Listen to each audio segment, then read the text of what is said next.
Hello everybody, welcome to St. Anne's. Today we're going to be talking about Ian McKay's Tartanism Triumphant.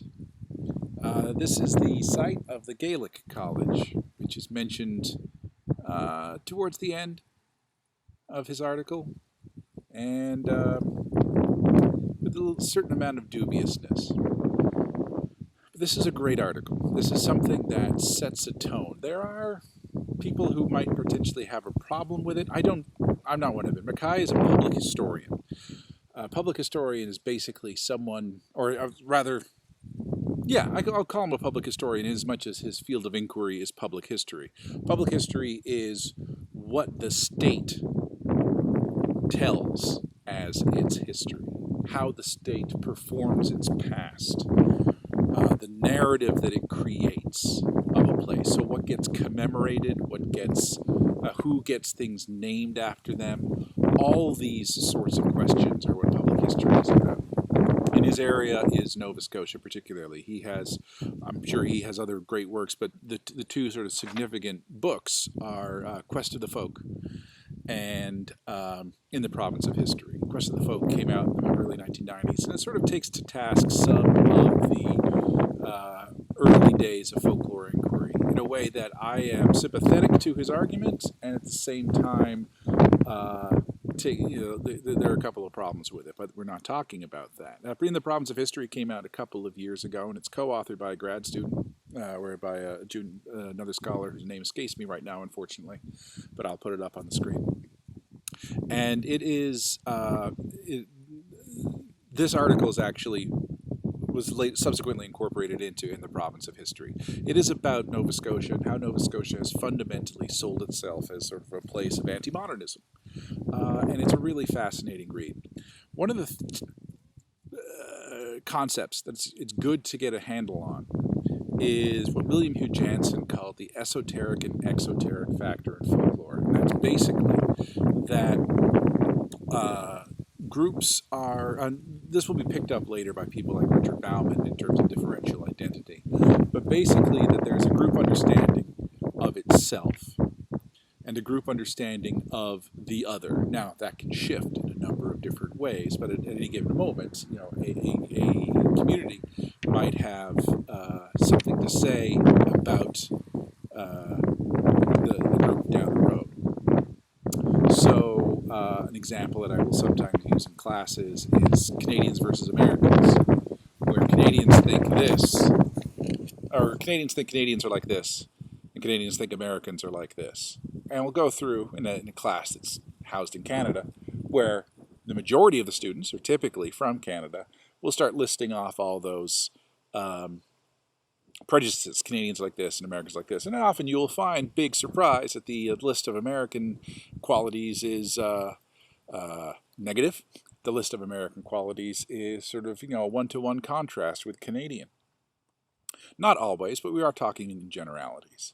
And then I'll shift it a little bit, and I'll do Atlantic Canadian versus mainland, and then there's a whole different set. And then, you can probably see where this is going. We'll shrink it down until it gets down to, again, in a community like industrial Cape Breton, where we could do Sydney versus Glace Bay, and then we could even go on the level of high school rivalries. And, many of the students still maintain some of those rivalries. And again, this sort of odd pairing that goes back and forth. But one of William Hugh Jansen's insights is that, on one hand, that's sort of very straightforward. We think this way, and we think we are this way. We think they are this way. But then he had this reflexive element, and that's what I think made it quite ingenious, where he was talking about we think that they think that we are like this. And then we think that they think that we think that they are like that. And you can start filtering through. You can make a nice little chart and start filling in the numbers. But, what do Canadians think Americans think Canadians think about them? That might seem strange sentence to say, but think about it, and you know that there are sort of these filters of prejudice. But what I really like about William Hugh Jansen's work and this sort of reflexive esotericism the reflexive aspect is the reflexively esoteric. Esoteric is what we think of ourselves. Exoteric is what we think of the other. And this reflexive esoteric is what we think the other is thinks of us. And what we think the other thinks of us is, to me, the question of tourism, or at least it is the factor that factors into tourism. Because tourism is about establishing something that can attract the tourist gaze. Tourist gaze is that cultivation of difference, that through leisure, tourism is through leisure, wishing to see something that is different from, or wishing to experience something that's different from one's quotidian. Whether that is through actual travel, whether that is through vicarious travel, like travel literature, ethnic cookbooks, and that whole thing. And so difference is the thing that is cultivated. If you want to be a tourist operator, that is what you fundamentally try and develop. Why, of all the places that one can come, one chooses to come here? And this is where we get back to McKay. Because McKay is basically talking about how Nova Scotia became Scottish. If you are from here, that idea that Nova Scotia is sort of inherently or primarily or in the plurality a Scottish place, essentially a Scottish place. And if you're not from here, that idea, if you have any ideas about what Nova Scotia is like, the idea that Nova Scotia is sort of inherently or essentially Scottish might just be sort of something that has floated in the ether. But how did that come to be? And he points out that this was basically a deliberate creation, that the idea of distilling the essence of Nova Scotia into Scottishness was a specific effort by a specific individual, more or less, and that's Angus L. MacDonald. So, because cultures are the products of action, and sometimes people can employ inducements and the power of the state and the power of economics and the power of persuasion to define an entire place in terms of an entire culture. And it's quite remarkable what he did. And I'm sure that you can just see the forest of symbols that are around in Cape Breton that speak to this day, even in 2020, that speak to the assumed Scottishness, the Cayley Trail, the tartans that are everywhere, the use of Gaelic on the signs. And the use of Gaelic on the sign is half, and perhaps it is slowly emerging as an actual language rights issue. But on the other half, it is naming the landscape in a way that ties it in to some kind of Hebridean identity, whether or not those names are actually in effect. So one wants to think about this.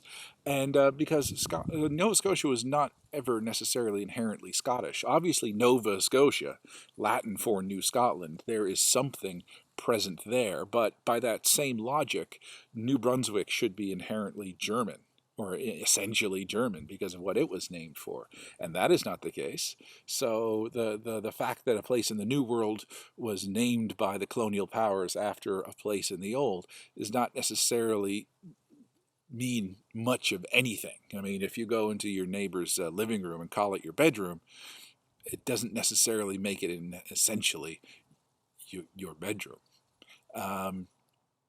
He is more than cognizant of the fact that when we start talking about the essential identity of a place, this whole project is the erasure almost entirely of the indigenous voices. I mean, the contest of what this place is naturally seems to be a contest between English and Scottish, German and Irish, and a little bit of Acadian. Mi'kmaq presence is not even mentioned. I mean, he's mentioning it, but it doesn't seem to be mentioned in the conversation at the time. And not that there was much of a conversation. So, I mean, there are two arguments that can you make this case that this place is essentially, as a colonized place, this place is essentially colonized by Scottish culture, and that the people are inherently Scottish. And one, the name doesn't hold any water, and it doesn't even hold water in terms of the size of the population. In Cape Breton Island, you could make an argument that the literal majority, like 50% plus one, at the time, in the early 20th century, were of Scottish ancestry. You could make that. They were probably, at the very least, they were the largest group, so the plurality of people, but not an express majority, and certainly not in the province. This wasn't even the most Scottish province in the Maritimes in terms of as a percentage of the population. And in terms of population, it wasn't the most Scottish province in Canada, because Ontario had a much larger Scottish population, but Nova Scotia somehow grabbed that. And basically, they did that through, again, as I said, deliberate effort. Prior to this Scottishness, the Scots weren't a particularly esteemed group. They were sort of seen as problematic. They were held up at best to some kind of ridicule. They were often sort of, quaint and unlettered, and maybe they were recognized as charming. But there was a sort of a fairly unpleasant attitude towards them. For example, there's this quote that on page 13. Crude or polished, hostile or fond, most pre-1930 descriptions of Scots are sharply separated from modern Tartanism in a twofold sense. First, by virtue of the absence of those simple peasant virtues, traditional values, and authentic cultures that define the idealized folk in 20th century ethnographic tourism, and second, by virtue of the absent concept of essence. No one single group was typically Nova Scotian. There was no one master narrative of the true Nova Scotian. There were instead the plural stories of Nova Scotians. That, people had traditions, clearly, and people were doing those things all the time. But none had been plucked out as inherently one to be reduced to the essential one. So Scottishness was basically an undesirable trait, and it was their absence of civilization that was seen to a detriment. But what was creating this? And again, we want to think about the creation of a tourist economy and the general thrust towards Antimodernism. Antimodernism is the stance of fundamentally having a look around. Maybe you feel it to this day, this year, looking around and thinking that the world is there's something at the very least inauthentic and something that is dissatisfying about the modern, about the present day, about where we stand, about where we are. And this desire to participate in something that is defined in contrast, not urban, not industrial, not defined by sort of the contemporary systems that we think of in terms of cosmopolitanism, bureaucracy, and so on, and the anonymity of the sort of contemporary urban context. Rather, we want to go somewhere where, things are lush and green and the people are pleasant and they still cling to the old ways and all those aspects. And we see it again in tourism to this day. So many places, tourist literature is defined as being different from where you are. It's better in the Bahamas. It's just a place where you can go, and just people are more natural. And so Antimodernism is an orientation, and then how you choose to populate that orientation. The clever people, Angus L. MacDonald, decided that what people were fundamentally searching for was a Scottish form of Antimodernism. So yeah, there's this sort of tension that exists, and one of the things is sort of the progressive attitude. Progressivism, the idea that there's sort of a march towards sort of teleological endpoint of rising tide lifts all boats. It also inevitably leads to the disappearance of forms. And so you want to think of these things as Antimodernism and progressivism as in a creative tension with each other, and that when things are good, one is looking forward, and when things are bad, one is often looking at the past. One sort of turns towards the more conservative and the old-fashioned at times when the contemporary doesn't seem to be living up to its promises. But when the contemporary is living up to his promises, when going forward, one starts to eschew the things of the past. So there's always going to be this tension, and it's one of sort of the basic tensions that is both inherent in folk culture to begin with, but also inherent in the study of folk culture. This when are we looking forward? When are we looking back? Certainly and doubly in times of crisis, because often folk culture becomes something that we turn to almost as sort of an existential despair. It's like when modernity has failed us. And so we'll often see it in moments of cultural upheaval and nasty cultural upheaval. The Cultural Revolution of 1949 in China, the New Cultural Revolution in 1925, the Bolshevik Revolution, the National Socialists Revolution. All of those regimes often turn to folk culture to revivify their narrative and double down on nationalism. And this isn't quite what's happening, but it's not what's happening, because basically tourism became an opportunity to fulfill an industry when create some kind of new industrial base for Nova Scotia at the end of the Depression. So the end of in the middle of the Depression, the industrial decline that was happening in the late 1920s. So can we create some kind of new industry? But also progressivism. I mean, the promise of Nova Scotia was built, and the promise of Cape Breton was built on its industrial future. And then when its industrial future is called into question, it's like, who are we? Well, we return to these old forms.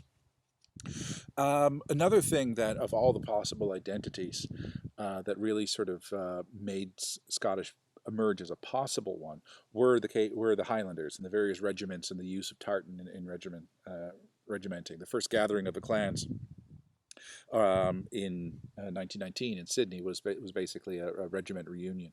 So you had that association with soldiery. Now, why they chose the Highlander as the symbol and the name of the regiments is also a sort of romanticization of the past and so on. But it is not to. But there was seen as a symbolic, a real achievement and contribution that were made by the soldiers, though the soldiers who never came back and the soldiers who did come back, that was enshrouded in the symbolism of the Highlanders. So that became an entry point for having this. But a lot of this has to do basically with Angus L. himself, that he became a politician, and it was sort of this strange identity that he grasped and he liked, and it was something that was important to him. It became part of his cachet, in that he was, he's from Inverness County, and he fought in the war, and during a leave in the war, so his mid-20s, during a leave, he went to Scotland and went to the villages where his grandfather had been born, and so he sort of had this personal connection with it, a familial history, and then wrought in the trenches of World War I. We can never forget the sort of seismic reorientation that happened during that event. It's happened in subsequent events, but this happened to be a particularly epochal time for that. And so, reframing Nova Scotia away from the industrial might that it was having in terms of shipbuilding and coal and steel, and towards the pastoral. Just think in terms of Cape Breton Island, where the focus of much economic energy and the population center was in Sydney, but then the metaphorical focus shifts from the industrial to the western part of the island, the northern parts of the island, and basically to the rural aspects, and then the much more markedly Scottish over time. Because why would people from away want to come to a place that is similar to the place where they want to, where they already come from? It's like, I already live in an industrial city. Why would I want to go to an industrial city for my vacay? Now, one of the things that happens is that as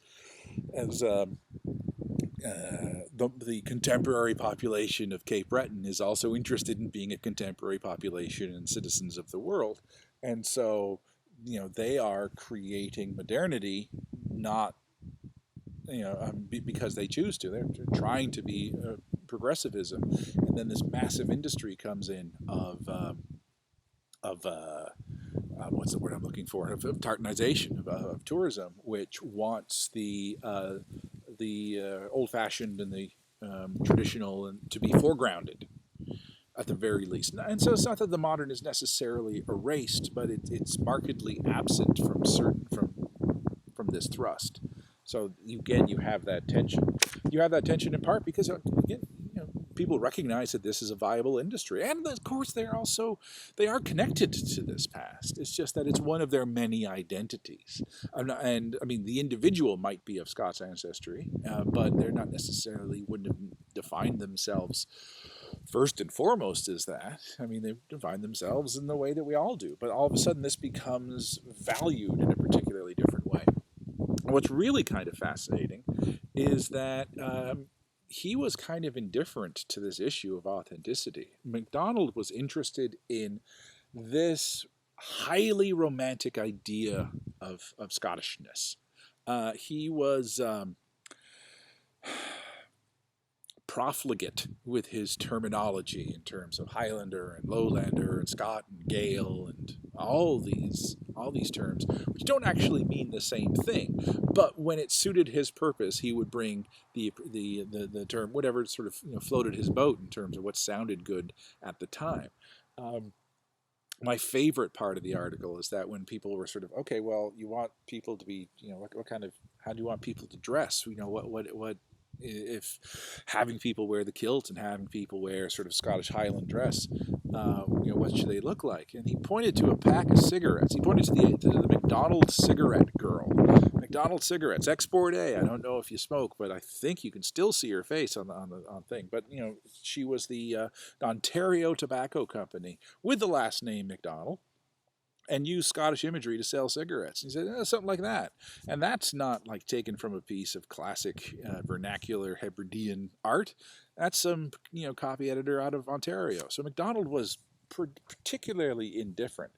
But, again, it's difficult to figure out how much of this is a sort of existential project of MacDonald in terms of like leaving his mark by his almost sort of association by what he understood as a kind of a clannishness on the landscape, and how much of it is sort of a pure mercenary, cynical tourism operation. And I don't think either can necessarily be seen as definitive answers. There's some kind of tension that exists between the two. But I mean, he is tapping into these sort of unpleasant, or he's parallel to some of these unpleasant movements, because when you start essentializing a place, you also start almost, whether you mean to or not, I kind of think he meant to, but not in a weird sort of eugenics kind of way, you start distinguishing real citizens from non-citizens. And that's one of the more insidious things. And again, McKay says he doesn't think that this was sort of what's operating in, as it were, in MacDonald's heart. But he quotes that, I can't remember the name of the author, quotes, she was Hugh MacLennan's wife. And like the description of the Cape Breton miner, with the description of the Cape Breton miner as a Highlander, but who had also intermarried with some of the other populations, Eastern European, Italian, and so on. So it wasn't a pure Highlander, and had become mongrelized. That's the verbs that are being used. The rural people were purer in part because they hadn't intermarried. There's a purity of personhood, which is, at the very least, you need to be disquieted by the romantic ideal of the people, and all the descriptions. If you read some of those quotes where like all the comely lasses and all the sort of cherubic children and all the the women who are beautiful even into old age, and then there's even like the man who is sort of so ugly that he comes around to being handsome again, and it's like what, and his lumbering gait. And so there's an ethnic purity argument that's very unpleasant, while it's also a stimulation of the economy. They created the Gaelic College right here. It created the Celtic Lodge, the Highlands Park. There were people living up in that park, and they kicked them out in order to turn it into this sort of pristine named thing. That's why it wasn't called the Highlands until he decided to, and he superimposed nominally the landscape of Scotland onto this place. Now, of course, again, there were Scottish people here. There was Alexander Graham Bell, of course, in Bedeck, which from St. Anne's is just around the corner practically, and he spoke about how much this place reminded him of Scotland, so they were just able to kind of sneak in and talk about this. So move away from the Scottish association that was also a disparagement to a Scottish association that was about this ethnic pride aspect to it. So, I mean, he didn't really know his history of Scotland. He didn't really care. It was again tapping into this already romantic issue and an already romantic idea of what Scotland stood for and what Scotland actually was. Meanwhile, there's actual sort of Scottish behaviors that didn't get particularly helped in this process. Gaelic, probably the best indicator of a culture, or a language, probably the best indicator of a culture that has still lived, a culture that sees itself as distinct from the dominant. He praised it. He part of his identity was that he could speak it, kinda. He wasn't fluent. But he could make himself understood. He could understand when it was spoken, and he could even write if he had, give me a week and I'll crank out a paragraph. So he was probably as good in Gaelic as I am in French, which is like not good at all, but could probably make his way in the world if he absolutely had to. So perhaps just borderline functionally Gaelic. But Gaelic education was not part of his master plan, and in fact, this was happening at the exact same time when Gaelic was being actively discouraged in the school systems, and the schools were punishing children for speaking Gaelic in the classrooms and speak English, and parents were therefore sort of not speaking Gaelic in the home, in part to sort of encourage the assimilation of their children and so on, which is the nature of what happens when one's living in this oppressive class. Meanwhile, he names a place the Gaelic College, and the Gaelic College was not doing much in way of teaching Gaelic. It's gotten better, don't get us wrong. But for the first 30 years of its life, it was about promoting this sort of strange, filtered, brigadoon Scottish culture. So one of the big events was the Gaelic Mod, the song competition, and there's dancing and sword dancing and so on. And so it was basically everything that a reflective, esoteric eye, the tourist gaze, would desire if they wanted Scottishness. You are an urbanite. You are from Boston or Toronto. You want to travel to Scotland but can't because you can't drive there.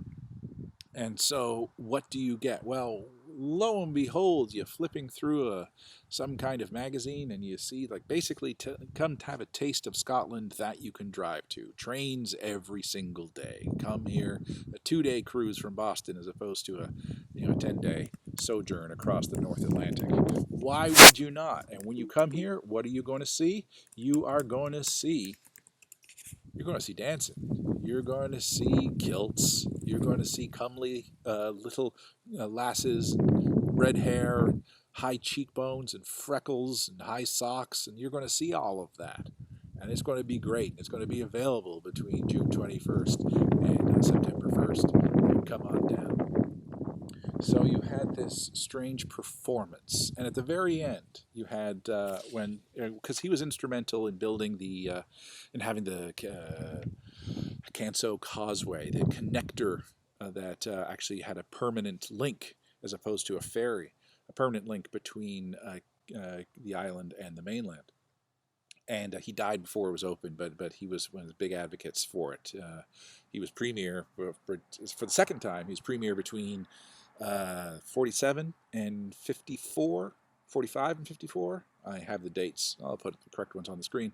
And that was for a second time. And so he was instrumental in getting the Canso Causeway built. And he had dreams of when it was opening, 100 pipers crossing, leading a parade across the causeway. And Lo and behold, God bless him, he had it. So it's this rather ambiguous role. But one of the interesting things that McKay talks about in terms of sort of the individual, and in terms of what happens when you are trying to create the essence of a Nova Scotian, a Scottish, and you're superimposing a fairly romantic idea of the Scots, and particularly a romantic idea of the Highlander, is that you start to establish this sort of rugged individual. And there's nothing wrong with rugged individualism, except it's in sort of hyper contrast with collective action.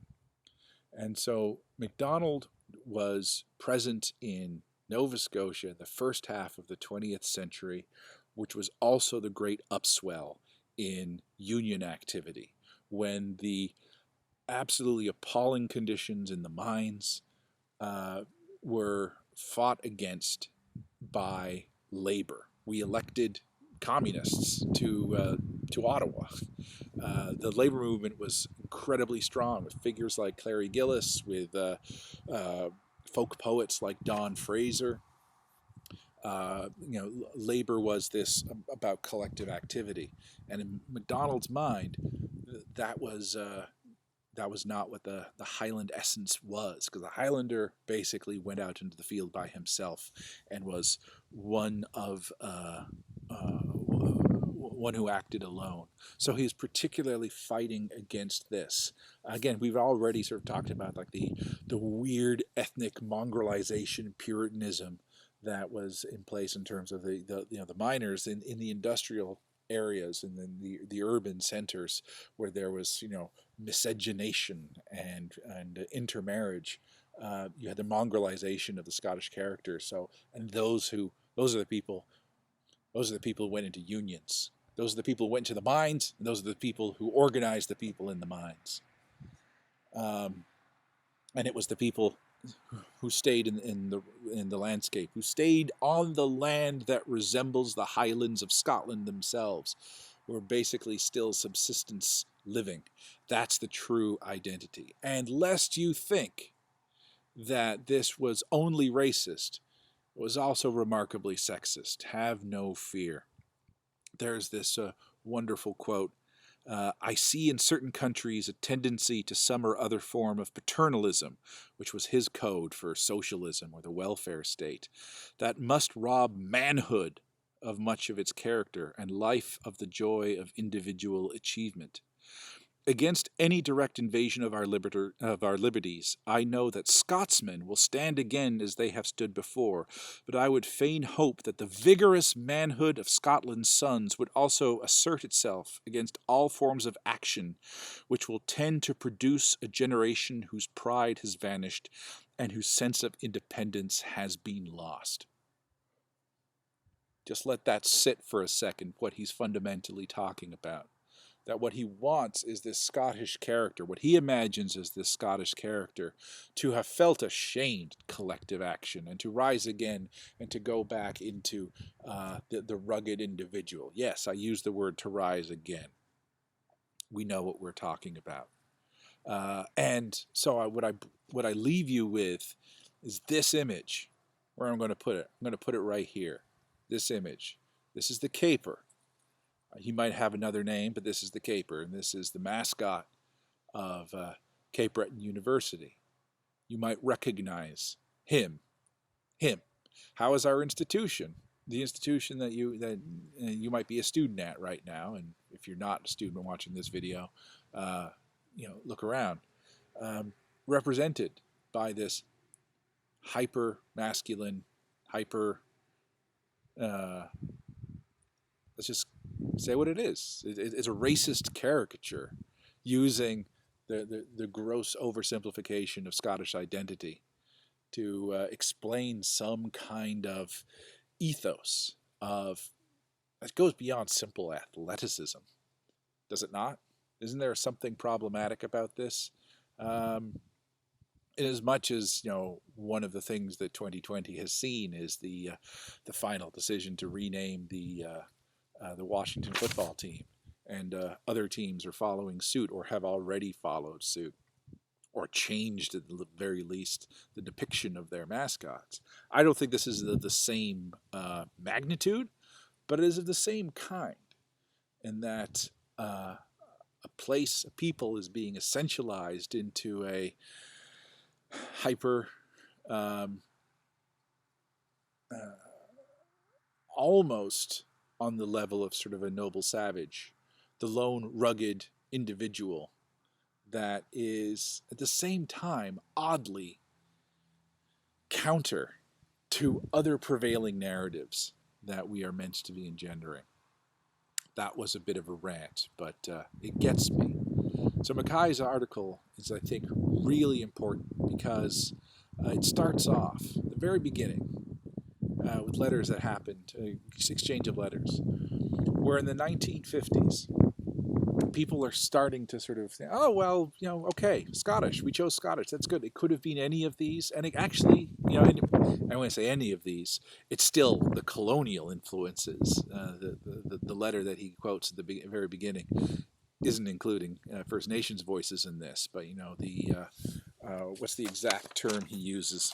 It's a lovely one. That Harold Connolly had written an essay called "Let's Cash In on Antiquity," where he had said that of English, Irish, German, and even Scotch origin of our people, even Scotch origin, that was like we could throw that one in. And of all of them, it was the Scottish one. It was still a bit of a novelty. So in the early 1950s, it was like, Scottishness, okay, Scottishness, and doubly so in Cape Breton. It's like, Scottishness, we're grabbing this. Of the many rings that we could be grabbing at, this is the one we're doing. And now it's so normal that we don't even necessarily stop and think about it. We don't stop to think that this was a creation. And it doesn't mean that we can't have genuine creativity. It doesn't mean that having been established as something, perhaps through artifice, perhaps through some kind of contrivance, it doesn't mean that we can't find meaning in it. Because folklore is not about, delineating authentic, inauthentic, and categorizing them too, because people exist in contexts. They will always take meaning, and because they are on the quest for meaning. Folk are always contemporary to their times. So, folk are always contemporary to their times. Maybe Nova Scotia wouldn't have been as essentially Scottish were it not for the intervention of Angus L. MacDonald. In fact, probably it wouldn't have been. It would have been something else. It still would have been hunting for some kind of narrative that it can sell, because tourism was sort of a requisite, an industry, as other industries, sort of the hard industries of coal and steel and shipbuilding were in some kind of decline. But it could have, of the number of things it could have been, it chose Scottishness. And of course, that's had a ramification for Cape Breton. If only Lucy Maud Montgomery had come here, it could have been young adult literature. Ah, well, what might have been. Okay, so that was Ian McKay's Tartanism Triumphant. It's a wonderful, hard, peculiar, long, but ultimately worth it read. From St. Anne's. Oh, look, there's birds chirping in the background as if to signal, go away, Ian, you've said enough. I bid you well, as I always do. Take care, friends.